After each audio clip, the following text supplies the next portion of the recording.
Salve, salve! Nós na área, novamente, para quebrar tudo e agora com ainda acentuação.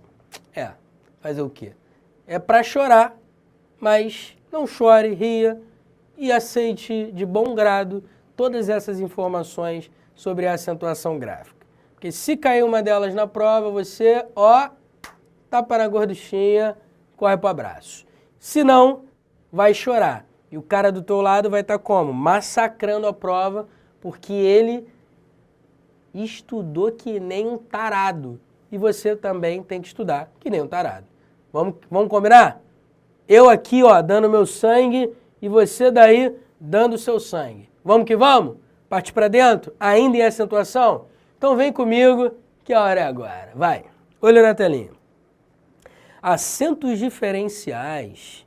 Parceiro, verbos vir e ter são os verbos que mais caem em provas de concursos públicos. Vir e ter.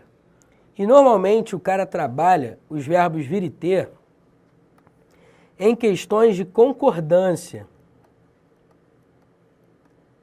Por que em questões de concordância, Peste? Vou te explicar por quê. Quando eu digo ele tem 2 carros, o sujeito está no singular. E aí o verbo no singular também vai ficar sem acento. Agora, eles têm 2 carros. O sujeito está no plural e o verbo ter está no plural. Observe você que na terceira pessoa do plural, o verbo recebe acento circunflexo. E é isso que o cara vai explorar na prova. O cara vai pegar o sujeito do verbo ter e vai colocar lá no fim da frase.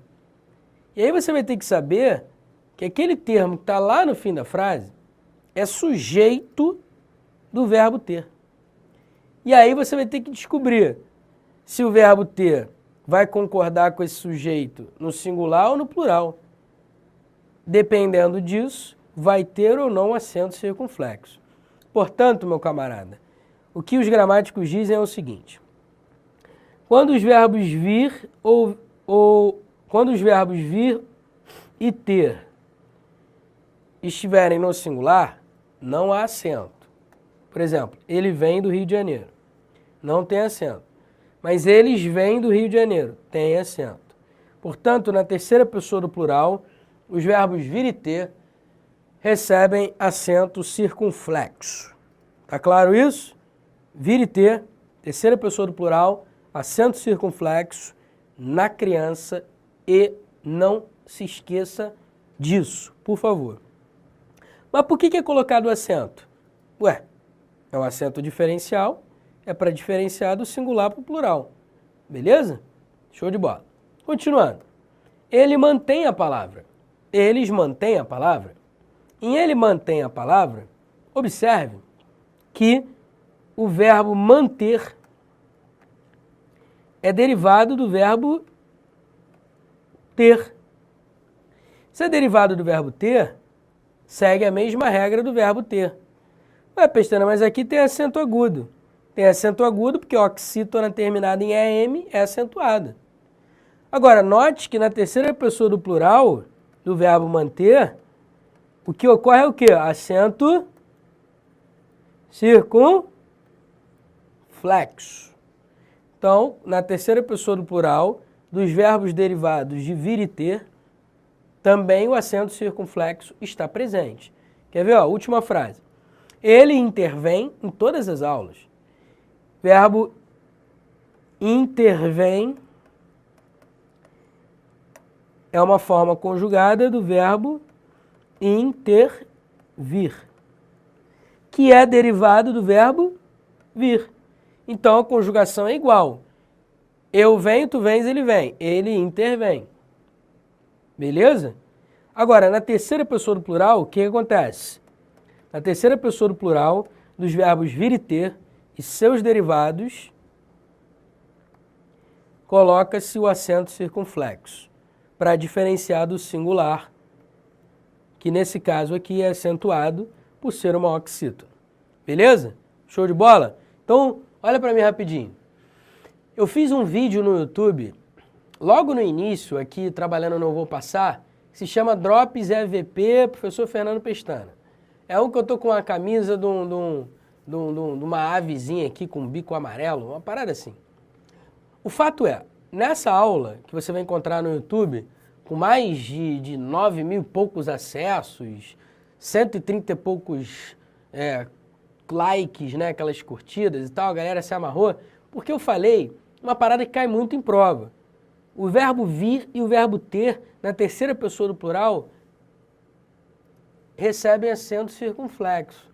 Tais verbos recebem acento circunflexo na terceira pessoa do plural. Fica ligado nisso, por favor. Isso cai muito em prova. Se eu fosse você, eu digitaria lá no YouTube, Fernando Pestana, Drops EVP. Beleza? Aí vai estar lá um videozinho falando sobre isso, sobre os verbos vir e ter. Que eu falo acento circunflexo, chapéu na criança e tal, faço uma palhaçada lá, um get-get. O vídeo deve ter uns, sei lá, uns 2, 3 minutos no máximo. Beleza? Fica ligado, vir e ter, terceira pessoa do plural, ó, circunflexo na criança. Olho na telinha, continuando a brincadeira. Vou falar agora do trema. Coitado do trema, né? O trema foi banido na nova reforma ortográfica. Antigamente se colocava o trema nos grupos gue, gui, que, qui. Então todas as palavras que tinham gue, gui, que, qui, o que a gente fazia? Colocava trema. Aguenta coração, linguiça. Se aguenta coração, linguiça não ficou legal não, né? Mas vamos lá, continuando. Quinquênio e por aí vai. Esse qué aqui, 50. Olha aí, eu coloquei aguentar, sagui, linguiça, 50, quinquênio. O que aconteceu com o trema? Game over.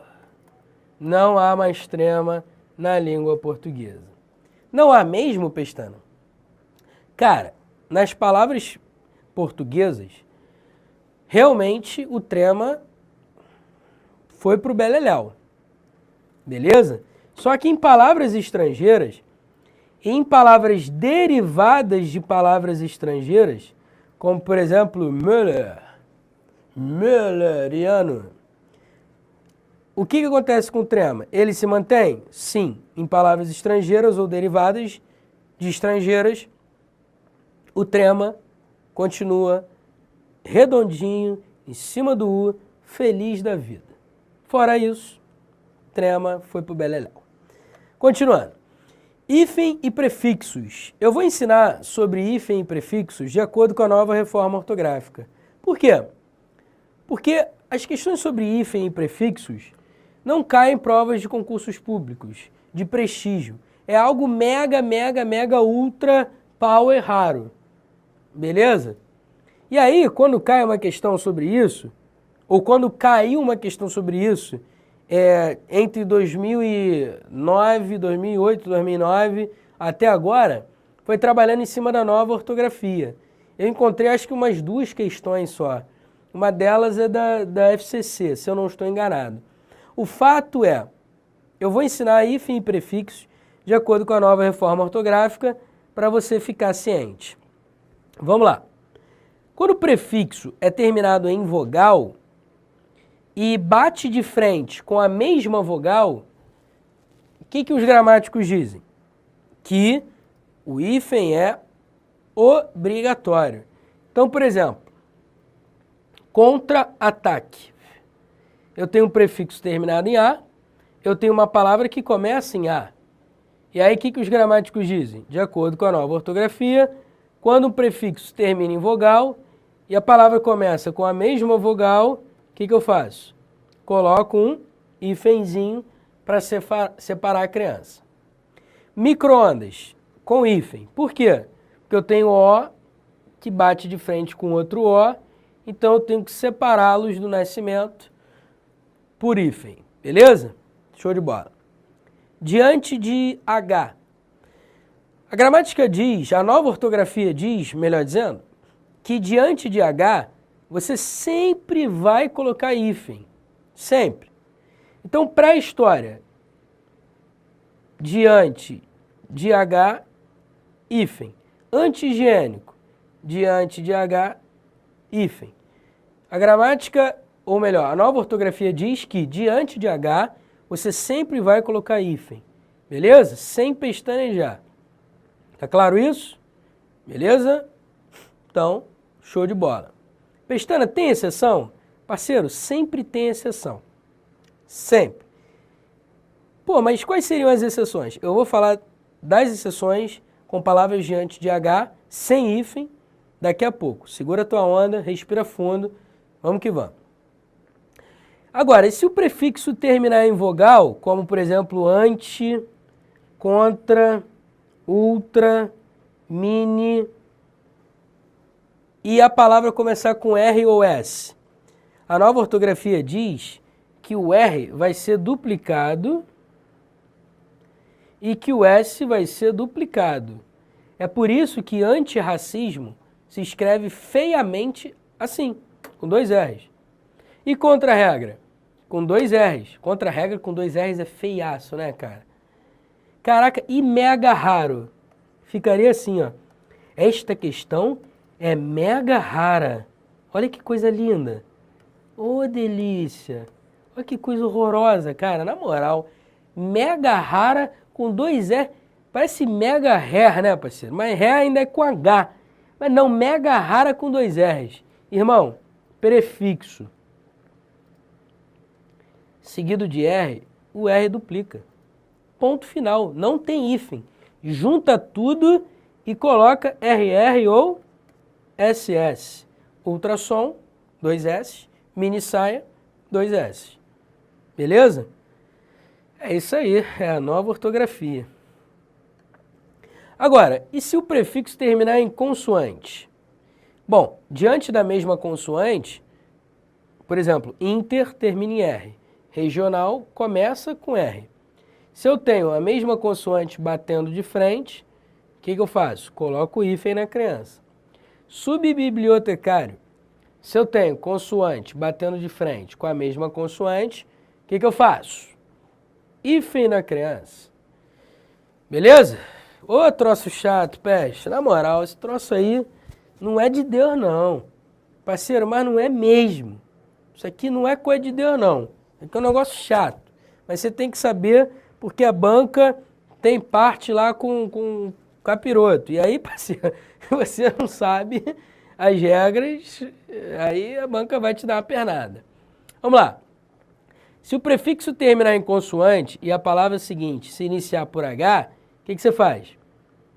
Ó, o prefixo terminou em consoante, super. A palavra começou com R, o que você faz? Coloca o hífen. Mal-humorado. De novo, mal. Termina em consoante. Humorado começa com H, o que você faz? Coloca o hífen na criança. Beleza? Show de bola. Continuando. Veja mais alguns casos interessantes, para não chamar de malditos. Beleza? Interessante. Com o prefixo sub, o novo acordo ortográfico, a nova reforma ortográfica, diz assim. Por mais que a palavra comece com R, eu coloco hífen. Beleza? Em outras palavras, deixa eu simplificar a tua vida. Vamos lá, deixa eu simplificar a tua vida. Com o prefixo sub, você vai colocar o hífen quando a palavra começar com R. Tá certo isso? Beleza? E você vai colocar o hífen quando a palavra começar com H. Só que sempre existe uma exceção, concorda? E subhumano pode ser escrito tudo junto sem o H. Olha que bizarro. Subhumano pode ser escrito tudo junto, sem hífen e sem H. Mas você também pode escrever subhumano com hífen e com H. Beleza? Tranquilo? Show de bola. Vamos que vamos.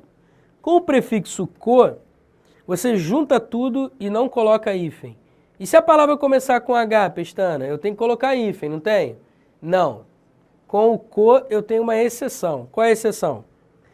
Se com o prefixo co eu junto tudo e tiro o hífen, mesmo com vogais iguais, eu junto tudo e tiro o hífen. Co-ocupante, coautor, co-herdeiro. Olha aí, ó, seria assim, né? Co-herdeiro, né? De acordo com a nova ortografia, com o prefixo co, você vai juntar tudo sem hífen. Cosseno. Por que não é cosseno? Porque de acordo com a nova ortografia, com o prefixo co, você junta tudo sem hífen. E no caso de cosseno, o S se duplica, por quê? Porque diante de vogal, o R se duplica e o S se duplica. Lembra disso? Que a gente viu agora há pouco? Show de bola. E sobre os prefixos circum e pan? Sobre os prefixos circum e pan, você vai colocar o hífen se as palavras começarem por M, N ou vogal. Ah, então aquele banco pan-americano. Pan-americano. E aquele banco, Pestana, como é que faz? Aquele banco, parceiro, está escrito sem hífen, portanto está errado. De acordo com a nova ortografia, pan-americano se escreve com hífen. Por quê? Porque com os prefixos circum e pan, diante de palavras começando em M, N e vogal, você sempre vai colocar o hífenzinho para marcar a separação entre o prefixo e a palavra. E vamos lá, continuando. Vice, viso, gran e grão. Com esses prefixos ou falsos prefixos, de acordo com alguns estudiosos, o que eu tenho aí?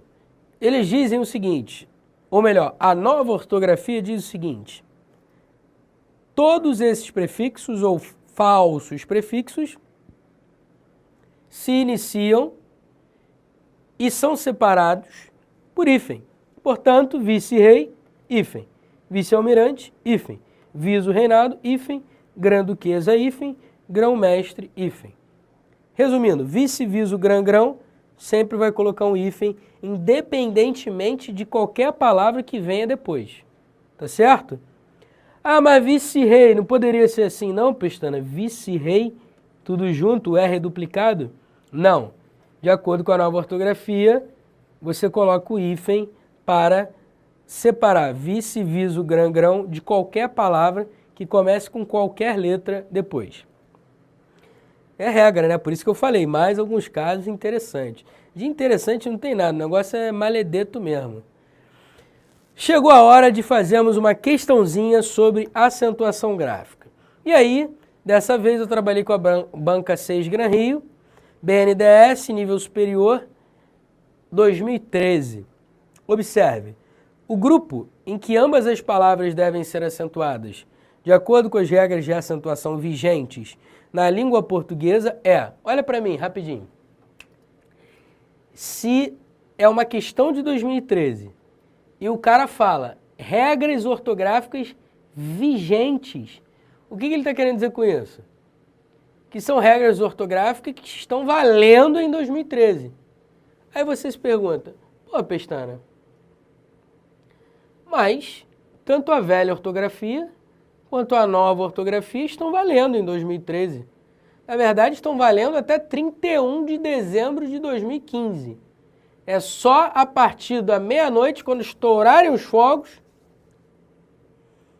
que em 1º de janeiro de 2016 é que vai valer a vera nova ortografia. Bom, em tese é isso, né? Porque já mudaram em 2012. Fazer o quê? Bem, o fato é o seguinte. A questão é de 2013 e fala sobre regras ortográficas, regras de acentuação vigentes. Então pode ser tanto a antiga ortografia quanto a nova ortografia. Sacanagem, né? O que a banca vai aprontar, hein? Vamos descobrir? Olhando as opções? Aspecto, início ou inicio. Tanto faz, né? Eu posso dizer inicio do verbo iniciar ou posso dizer início, uma paroxítona terminada em ditongo crescente. Nesse caso aqui, início seria um substantivo. Agora, aspecto é acentuado? É uma palavra acentuada? Não. Por que não? Porque é uma paroxítona aspecto. É uma paroxítona, penúltima sílaba tônica, terminada em O. Se é uma paroxítona terminada em O, eu não acentuo. Então, a letra A não deve ser, as palavras não devem ser acentuadas. Beleza? Letra B. Instância. Bom, instância é uma paroxítona terminada em ditongo. Se é uma paroxítona terminada em ditongo, eu acentuo obrigatoriamente. Então, até agora, parece que a letra B é a resposta. Mas, substantivo.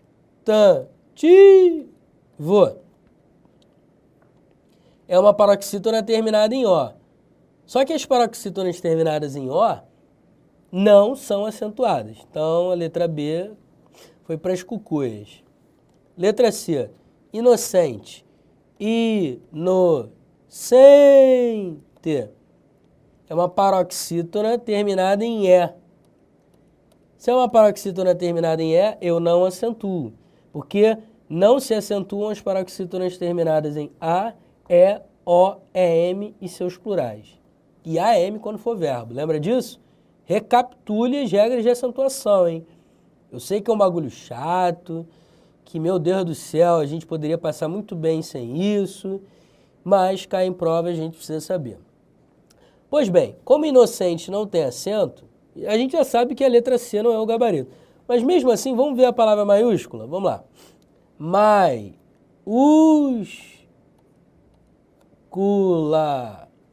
Observe que, além de ter a regra do hiato, né? Ou melhor, do falso hiato, ó. Maiúscula. O que prevalece, lembra? É a regra das proparoxítonas.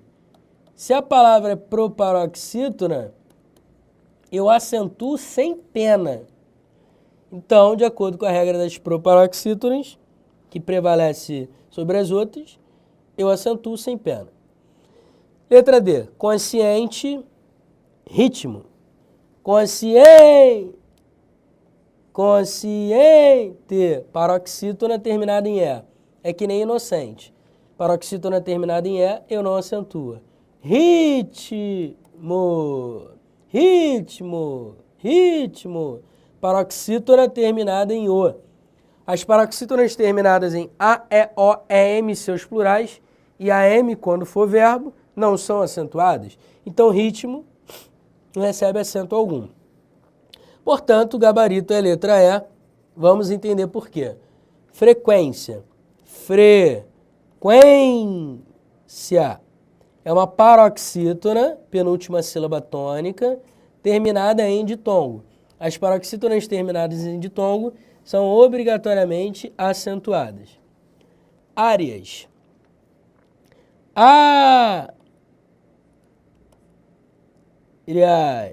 Olha aí, ó.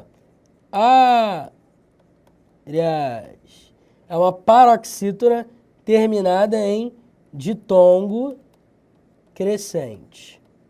Então, se frequência e áreas são paroxítonas terminadas em ditongo crescente, e lá no início da aula de acentuação eu falei para você que as paroxítonas, olha para mim rapidinho, e lá no início da aula de pontuação eu falei para você que as paroxítonas são as que mais caem em provas de concurso, eu acabei de provar que as minhas palavras são verdadeiras.